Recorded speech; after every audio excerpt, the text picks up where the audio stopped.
Hello guys, welcome to my channel. I'm the girl in glasses. So she's okay, so we're going to talk about something that I like to do, reading. I decided that it's going to be kind of like a book club, except I'm telling you all my personal choices and decisions and what do you call it? Comments about what I think about certain books. I mean, if you want to comment and you've read the book and you think it's all that, you can just put them down in the comments and yeah, we'll go from there.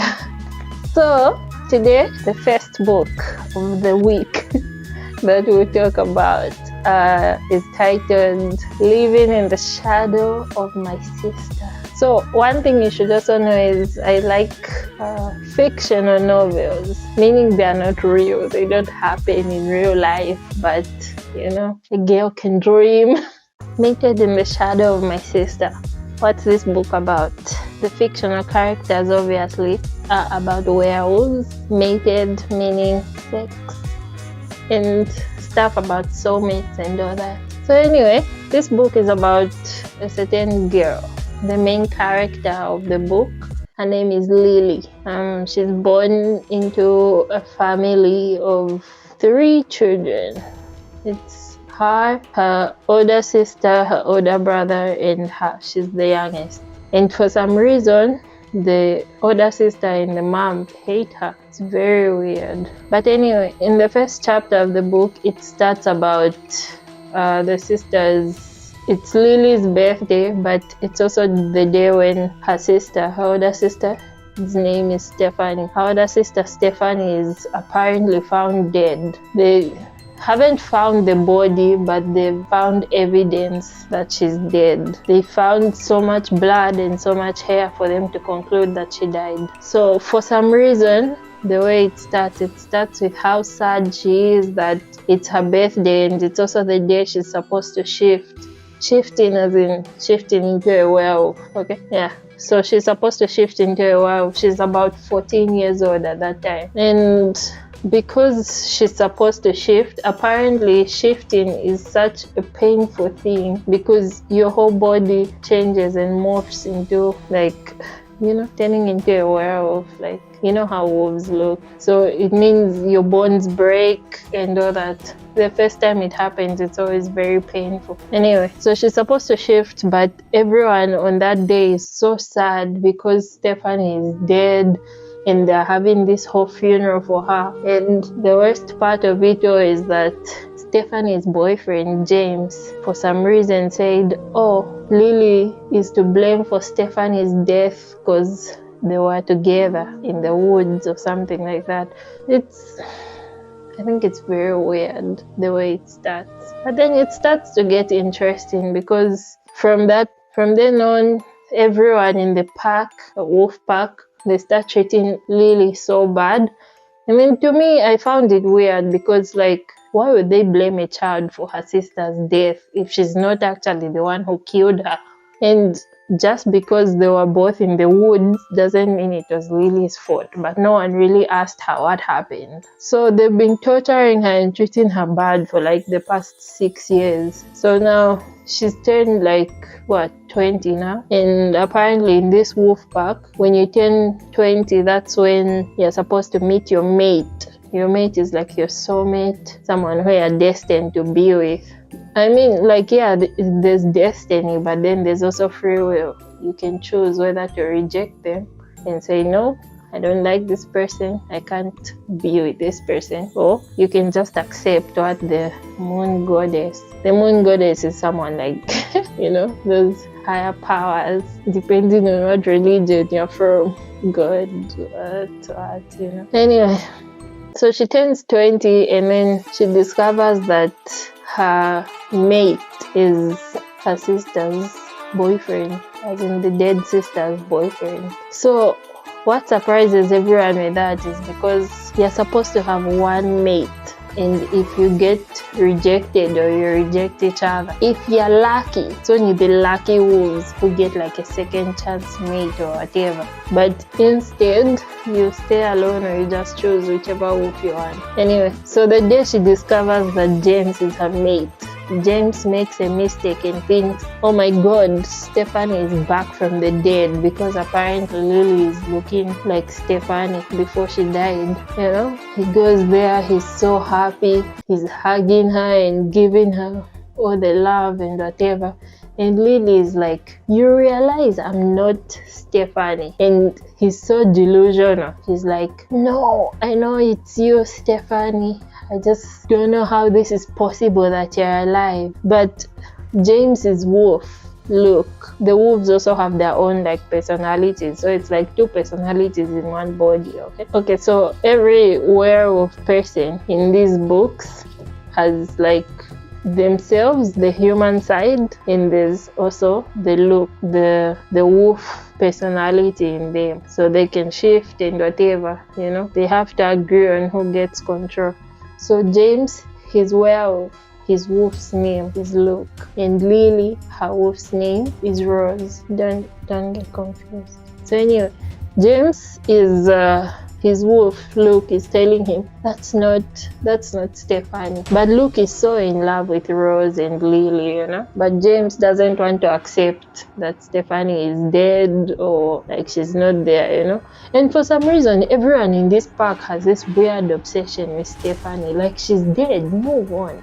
I mean, apparently she was the parents' favorite child, because apparently before that they couldn't have children. Like it was difficult for the mom to have children. So when she had Stephanie became her whole world, and she's the favorite child. So now that everyone thinks Lily caused her sister's death, they torture her and all that. But the worst of the torturing comes from her mom, you know.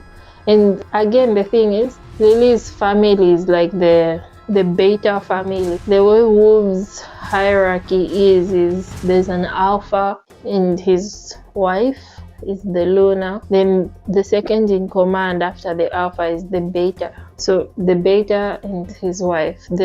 Lily's dad is the beta of the pack. So I don't know what type of information they had about the alpha family that they could control them, you know. So it's like Stephanie's mom, Lily's mom, had like this weird obsession with Stephanie, you know. Every year, everyone is supposed to have a memorial for her. They have like all these pictures of Stephanie in their house. Imagine just having pictures of a random dead person in your house. That's just anyway. So as we keep going, Luke and James finally discover that it's not Stephanie. He threatens to use like the mate bond. They also have a mate bond. The mate bond is like, let's say you're my soulmate. So let's say I'm my soulmate, right? And we mate. Your feelings, I can feel what you feel and you can feel what I feel. So if you go out and cheat, I would know. Like I would feel the pain. If I go out and cheat, you would feel the pain, like physical pain, okay? So he threatened Lily saying, I don't love you, you killed my girlfriend, so I'm going to be doing that to you. So she's like, no, I can't handle that. I can't be dealing with all that. It's better let me just reject him. He's like, okay, the way rejection is supposed to be both of you agree. So it's like, he's like, even if you reject me, I'm going to still use it against you. I'm not going to accept your rejection and all that. He's very rude. Like he's an asshole. Like if they were giving money for assholes, he'd be the richest asshole. Okay. So on that day, they're having a memorial for Stephanie. Everyone in the park is supposed to be there. Like the mom decided that today I should beat up Lily, you know. She's beaten, she's broken and all that. And they still force her to go to the memorial. So at the memorial, apparently Lily's mom wanted to choose James's wife since he can't marry Stephanie because she's dead. So they were like, okay, at this memorial, we're going to announce who he's going to marry. People don't know that Lily is his mate because they didn't tell anyone. But then she gets so annoyed, like she's made a decision, you know. I can't be living under my sister's shadow. I mean, it's in the book, it's in the title, you know, living in my sister's shadow. Because everyone just, whatever she does, they keep comparing, you know, Stephanie would have done this better, you know. So she's like, I can't continue living like this. She decides she wants to run away from the park and all that. So she forces James to reject her, and they reject each other in public. It's very bizarre. Is that even the correct way? Anyway, so they reject each other. I'm trying to summarize the book because I can't really put the whole book in one video. It's too long. It's about like 1,000 pages. Anyway, they reject each other. Lily runs away and she goes to a different park. At that different park, she meets this guy, Brady, and apparently he's like a special wolf or something. And so is Lily. Lily is also this special wolf. This is why we discover destiny. So apparently the moon goddess, there's a prophecy that says a certain wolf who looks a certain way, meaning exactly the way Rose looks. Rose is Lily's wolf, is special. When she marks and mates with her mate or with anyone she chooses, she's going to get some certain magic powers or all that.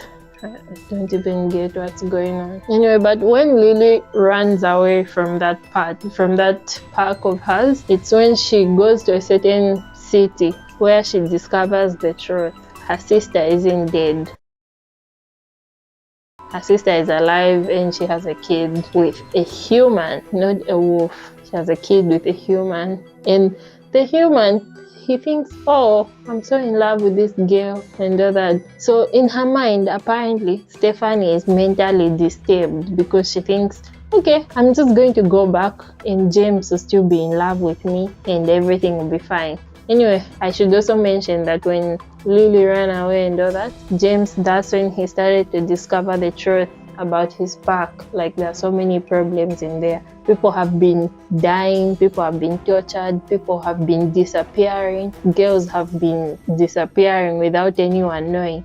But the person who was doing all that was Stephanie. Apparently, she's not as perfect as everyone thought she was, because, you know, everyone is insane. Anyway, so at this point, James has started to fall in love with Lily, but Lily is also kind of in love with Brady. And, you know, everyone is telling her, no, try on working on forgiving James, because everything bad that happened started with James. James is the one who said no, she's the one who did something to her sister, you know. But now it's like he's in love with her and he's trying to make her forgive. I think she forgave him too easily. Anyway, so they discover Stephanie is alive and she's coming back to the park like, oh yeah, I'm still alive. So the mom, obviously, because she's delusional, she's not seeing what the daughter did wrong. She's just saying, oh, my daughter is back. But apparently what happened was Stephanie planned her kidnapping, saying, I want to be kidnapped for like a year and I'll come back. I just need a break from the park. But what happened was her friend, her best friend, who's also evil, by the way, wanted to start dating James. So she made it look like Stephanie got killed, you know. So she made everyone believe that Stephanie is dead. But Stephanie, there she went, she had a child. So apparently everyone is delusional because they think they are all going to marry James, but James is in love with Lily and Lily is in love with Brady. So now it's like a love triangle or a love circle if you add other people. I know, it's funny in my head. Lily's mom is also a criminal apparently because she's been selling girls. Like, girls have been disappearing from her park. She's been selling girls. Okay, there's too much in this book to just explain in a 15-minute video. But anyway, I think you get the gist of why the book is interesting.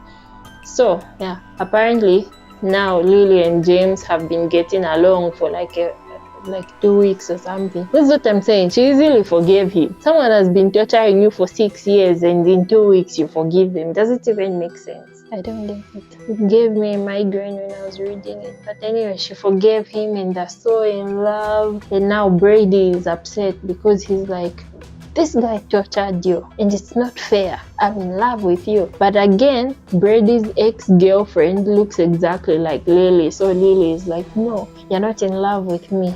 You're just in love with your ex. But you're making me to be like her. I don't want to be in anyone's shadow, you know? It's very dramatic. But I mean, isn't she basically doing the same thing with James? She's basically in her sister's shadow because she looks exactly like her sister. According to the book, you know, like they look exactly alike. People are even mistaking me. So isn't that the same thing as just living in her shadow? Yeah, that's how far I've gone. I haven't really finished the book, but I'll finish it soon. We'll see how it goes and we'll see who she chooses. But apparently she's supposed to choose one between James and Brady. She's supposed to choose one who's going to be her soulmate and who's going to share her powers. So yeah, that's it for now. Thank you for watching. Thank you for listening to me talk and for listening to my opinions. If you have any opinions about the book or if you want to read it, I think it's a good idea to read it because maybe I'm not explaining it in proper depth. But if you want to read it, you can read it. Tell me what you think. Yeah, let's see book.